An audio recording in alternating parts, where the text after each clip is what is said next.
Hello friends, welcome to my channel. అందరూ ఎలా ఉన్నారండి? ఇగో నేనైతే ఈ శారీ మీదకి ఈ బ్లౌజ్ అయితే స్టిచ్చింగ్ చేశానండి.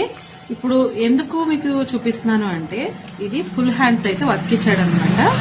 అయితే నేను ఇలా కంప్యూటర్ వర్క్ చేసుకున్నట్లు ఉంటుందని చెప్పి హ్యాండ్స్ అయితే హాఫ్ హ్యాండ్స్ పెట్టి నేను ఈ వర్క్ తీసి ఇలా నెక్ అయితే వేసానండి. యాస్టేజ్ గా మీరు చూసినట్లయితే యాక్షన్ చూడండి, కంప్యూటర్ వర్క్ చేయించుకున్నట్లే ఉంది కదా, మీకు నచ్చింది కదా.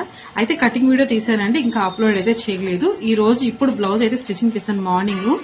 ఈ రోజు వీడియోలో లైవ్ వీడియోస్ లో అయితే మనకి స్టిచ్చింగ్ చేసుకునే విధానం ఉంది. అలాగే మంచి మంచి వీడియోస్ అయితే ఇంకా పెడుతూ ఉంటానండి. అయితే నేను యాక్చువల్ గా ఇది ఫ్రిన్స్ కట్ బ్లౌజ్ అనమాట, ఆదికి ఇచ్చింది. ఫ్రిన్స్ కట్ బ్లౌజ్ ఇస్తే దీన్ని బట్టి నార్మల్ బ్లౌజ్ అయితే నేను కటింగ్ చేశాను. ఎలా చేసుకోవాలి ఏంటి అనేది ఫుల్ డీటెయిల్స్ గా వీడియో అయితే నేను ఈవినింగ్ కానీ రేపు కానీ అప్లోడ్ చేస్తాను. దీని స్టిచ్చింగ్ వీడియో మాత్రం అయితే లైవ్ లో ఉంది, చూసేయండి. బాయ్.